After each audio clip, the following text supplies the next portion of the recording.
La France faisait partie en 2016 du top 10 des pays mondiaux quant à sa population de chats, avec pas moins de 14 millions de félins comptabilisés en 2021. Autant dire que le chat fait partie de notre vie, et ce n'est pas un hasard que les Montpelliérains de Blue 12 Studio en aient fait le héros principal de leur premier jeu, Stray, littéralement errant. Récompensé à la cérémonie des Game Awards 2022 comme le meilleur jeu indépendant et le meilleur premier jeu d'un studio indépendant, le soft a également récolté le prix des champions des chats 2022 accordé par la branche française de l'association pour une éthique dans le traitement des animaux, ou PETA, qui rappelle le nombre toujours trop important d'abandons d'animaux domestiques et des difficultés de ceux-ci pour survivre. Voyons voir ici où nous mène cette errance vidéoludique. Commençant à la surface dans des ruines humaines avec des compagnons félins, notre héros à 4 pattes finit par faire une mauvaise chute et se retrouver dans un mystérieux sous-sol. Dans celui-ci, on y retrouve une ville et des taudis sombres et abandonnés à la merci de petites bêtes féroces.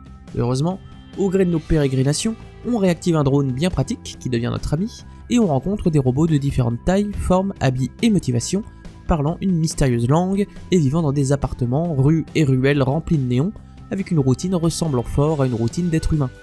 Certains d'entre eux vont vite comprendre que sous vos airs miaulants se cache un allié précieux pour découvrir la surface.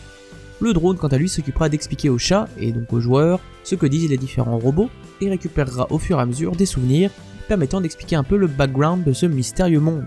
Et mystère il y a, du début à la fin, avec beaucoup de surprises sur les différents lieux visités, chacun apportant une nouvelle grille de lecture, jusqu'aux révélations finales et à la fin émouvante du jeu. La première chose qui frappera le joueur du début à la fin de cette trop courte aventure, qui se finit entre 4 et 6 heures, c'est l'ambiance générale. On écume un monde dont on ne maîtrise rien, en plus de diriger un petit animal capable de grimper un peu partout et de découvrir divers passages dérobés. C'est donc par ces petits yeux qu'on se découvre émerveillé face aux boutiques et néons des quartiers habités par ces mystérieux robots, qu'on arpente avec une once de stress les zones infestées de Zurk, et qu'on vient peu à peu à bout des mystères de ce monde, sans en être le principal protagoniste, dans un semblant de quête initiatique des ténèbres à la lumière. Les graphismes colorés, le design des robots, avec des têtes affichant parfois divers emojis en fonction de leur humeur, leur gargouillis incompréhensible en guise de langue, l'esprit parfois zen de certaines habitations avec encens et plantes, et parfois cyberpunk avec tous ces néons et cet esprit japanisant, le son général d'activité et de l'eau qui coule, et surtout la musique d'ambiance sombre et planante, font qu'on se laisse perdre dans ce monde. Et puis, évidemment, vous pourrez toujours vous blottir dans des coins, miauler ou faire vos griffes, des actions souvent parfaitement inutiles et pourtant parfaitement mignonnes pour les amis des chats. Bien évidemment, outre ces actions inutiles, le chat a aussi son mot à dire dans l'avancée de l'aventure.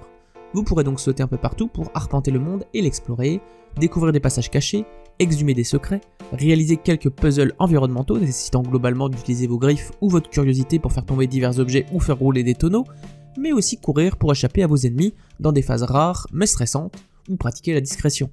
On passe agréablement des phases d'exploration et plateforme aux phases plus tendues, et le faible nombre d'heures passées sur l'aventure font qu'on n'a pas vraiment le temps de s'ennuyer, même si le gameplay est finalement assez limité. On note aussi l'usage de notre ami drone qui pourra nous assister à plusieurs moments clés de l'aventure.